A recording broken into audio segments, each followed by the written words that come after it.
অবশ্যই ভাই, যে কটা ঘটনা ঘটছে কিছু ঘটনা তো আমরা চেষ্টা করি যে আমাদের কাছে তথ্য করতে আসলে যেটা ঘটনা ঘটার পূর্বে আমরা প্রিভেনশন ব্যবস্থা নিয়ে আসে এবং এই ব্যাপারে আসামি গ্রেফতার এবং অস্ত্র উদ্ধার এর আগে আমরা করেছি।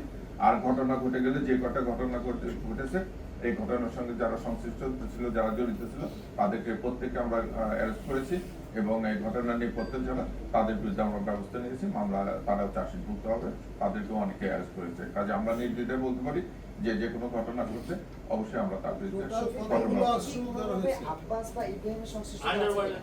না, এখনো আমরা এরকম কোনো পাইনি। তবে যেটা হয় যে মিড লেভেলের যারা আছে তারা সবসময় চেষ্টা করে যে একটা দলভুক্ত বা একটা ব্র্যান্ডিং হওয়ার জন্য এরকম নামের ব্যবহার আমরা অনেকবারে দেখেছি। আমি আবারও বলতেছি যে তদন্তে যারই সংশ্লিষ্টতা পাওয়া যায় তাকে আমরা আইনের আওতায় নিয়ে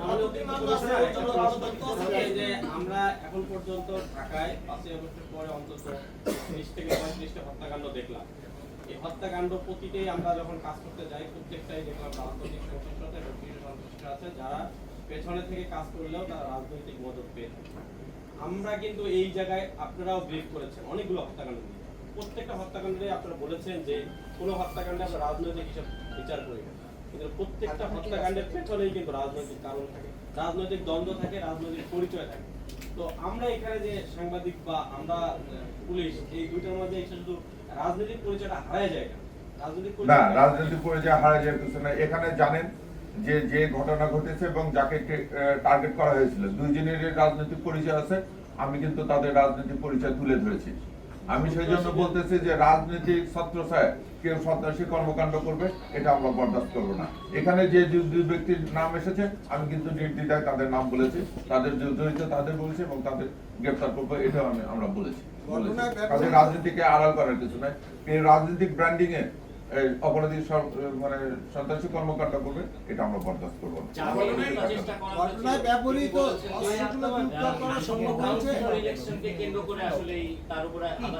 আমরা এখন কিছু পাইনি। আপনারা জানেন যে 3 দিন আগে এটার ঘটনা, আসামি অ্যারেস্ট করেছে, জিজ্ঞাসাবাদ করেছে। আমরা আপাতত এটাই পেয়েছি যে এখানে যে কর্মকাণ্ড গুলো হচ্ছে চাঁদাবাজি এবং দখল বাণিজ্য এটাই রাজনৈতিক পরিচয় আছে। সিএনজি হাফিজ কি মূল পরিকল্পনাকারী নাকি এর পিছনে অন্য কারো সংযুক্ততা আছে? না, এখন পর্যন্ত আমরা সিএনজি হাফিজকে পেয়েছি। এর কারণে হয়তো ওনাকে যদি আমরা আইনের আওতায় নিয়ে আসতে পারি, গ্রেফতার করতে জিজ্ঞাসাবাদের যদি কারণ আসে অবশ্যই আমরা তাকেও এটা এখন একটু তদন্তের সাথে না বলি, আমরা চেষ্টা করে যাচ্ছি।